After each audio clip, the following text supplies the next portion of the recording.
Hey, I'm ZSH Plays. Welcome to episode 1 of Bellemont Zoo, a beautiful European city zoo built in sandbox mode.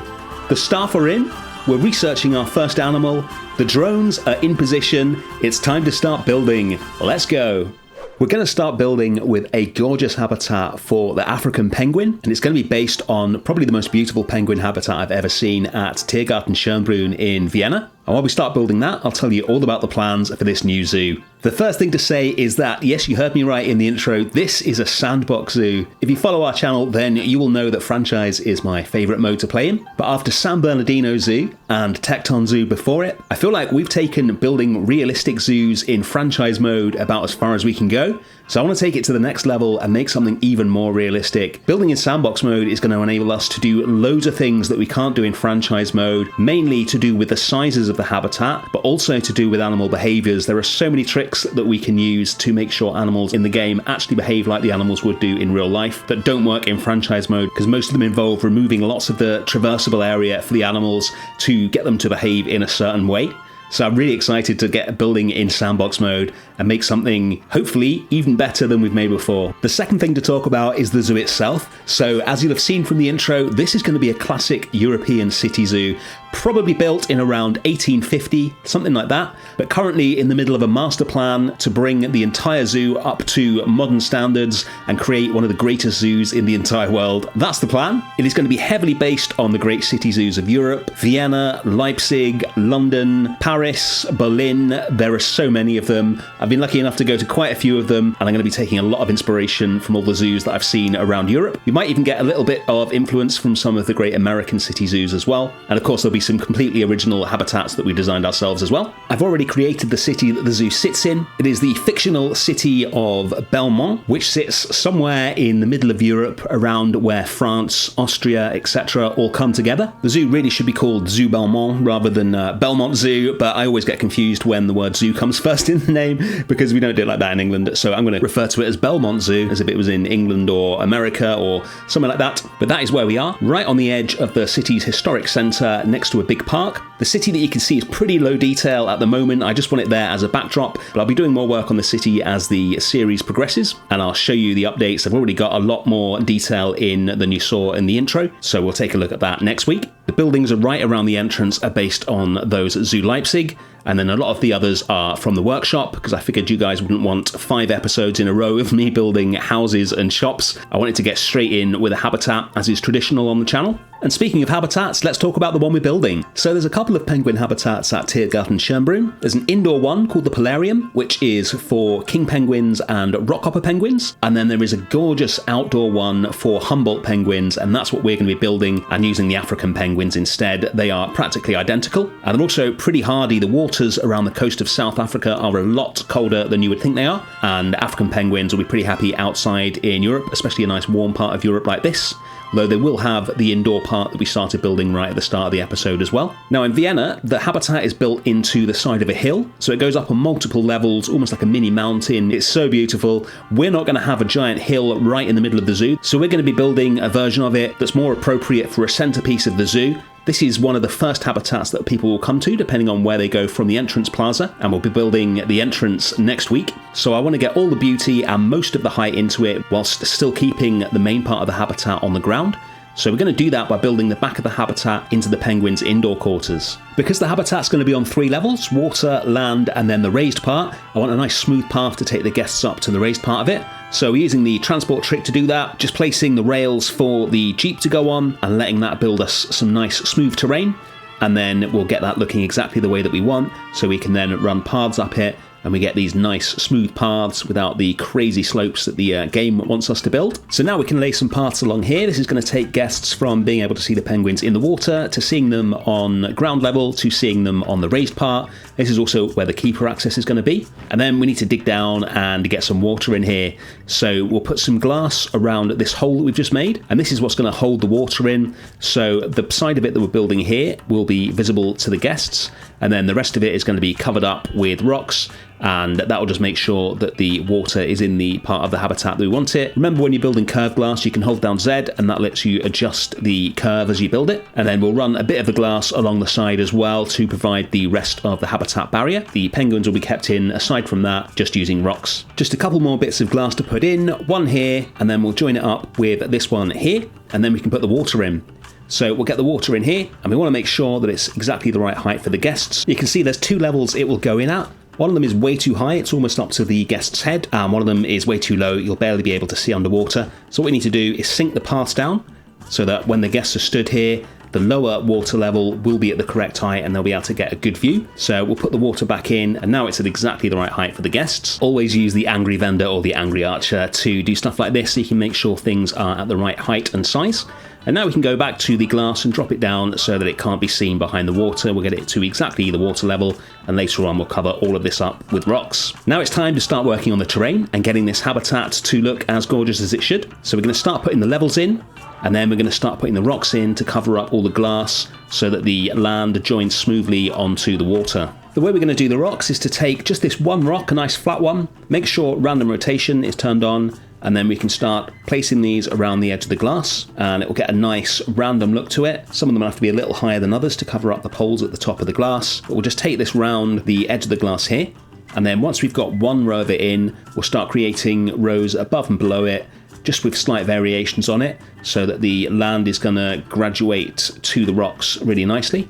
And we'll get some underwater rocks in as well, get it looking nice and realistic. While we finish that off, you may have heard that the new DLC is finally on its way. There's going to be a live stream on Wednesday next week, and I would assume, therefore, that there's going to be announcements a day or two before that. I cannot wait for the new DLC. It's been so long since the last one. And the reason this zoo has started so soon after San Bernardino Zoo is I wanted to make sure that the first episode or two was done before I find out what is in the new DLC, so that we can incorporate all new animals into our plans for this zoo. So I've already planned out pretty much the entire zoo, but I have left lots of space for new ideas, new habitats, so we can feature as many as possible of the new animals. There's something else new and very important that we need in this zoo, and that is a new members monolith. This is one of my favourite things in San Bernardino Zoo, a statue with the names of all the channel members on it, and we're going to have the same thing in this zoo, but with a new design to reflect the classic nature of this zoo, a beautiful limestone fountain. Everyone who is a current channel member on the day that I started building this zoo is being added to the new members fountain. If you joined or rejoined over the past week, then you will see your name on here next week. We're going to be using the limestone version of that same bronze piece that we used to make the original members monolith, and then placing it into a fountain.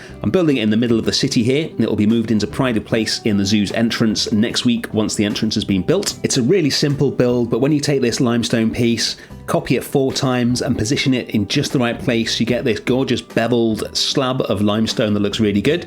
And then we're just going to place some of the water special effects around it so we get some nice fountains. There we go. We'll have 4 of those, and then we can start putting the signs in. So we just use the standard Australian sign and sink it in. We've got our first names on. Let's take a look at the fountain as it stands now. Very nice. I think that's going to make a really good addition to the entrance to the zoo. Thank you so much to all of you who have joined the channel, and if you want to see your name up here, then hit the join button on the channel and you will be added on. Let's get back to the penguin build. The next thing we're going to do is take this big pile of rocks and use it to create the hill that the penguins can walk down. The view into this habitat in real life is absolutely amazing. It's so good, and I want to make sure we get as close to that as possible here. So we're going to continue this line of rocks down here, and then use it again to make the sort of second level of terrain that we're going to have here, and then use just a little bit of it to finish that off, so we get a nice smooth graduation down to the ground level.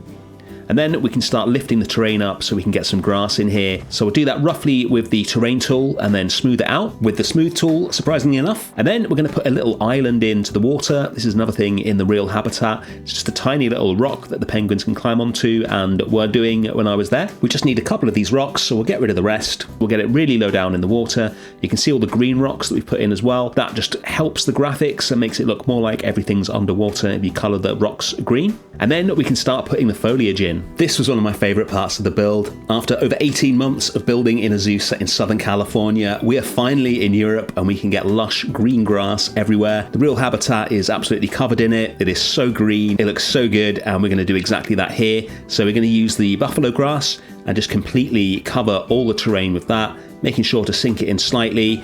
mainly using the medium-sized piece, but we use a few of the small pieces as well in places like this where we need to squeeze it in. And then we can actually use the green grass tool, which we've not been using like this for a very long time. And I'm also going to put some of the Yorkshire fog grass in as well for a bit of variety. It's a lot thicker.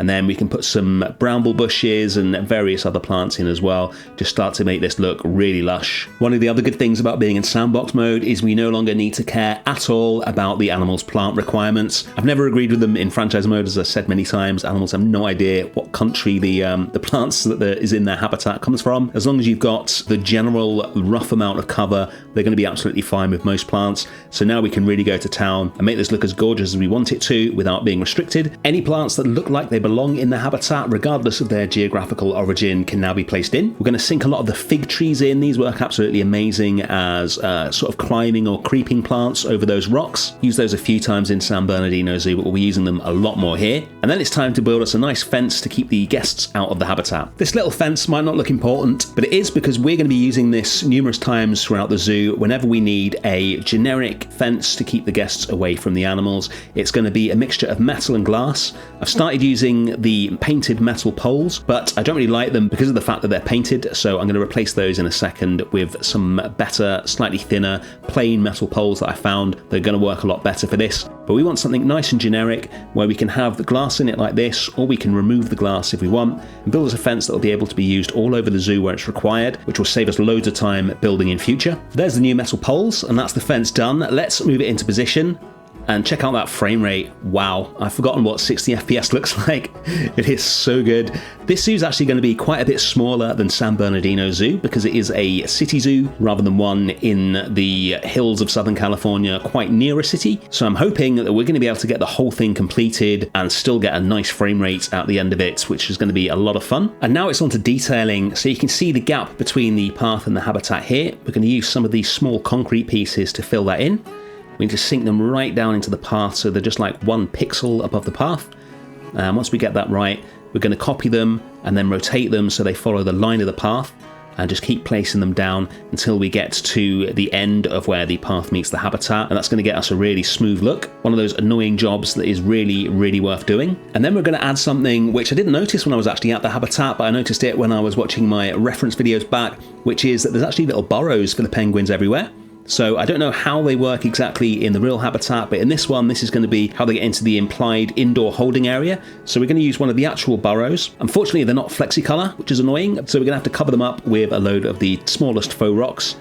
Just keep playing with these until it's completely covered and we can blend it in nicely with the rocks behind it. And we'll use some plants and things like that as well to help us achieve it. That's starting to look better. We use a few different faux rocks there as well. Some down here. Get it to just meld into those big rocks at the back.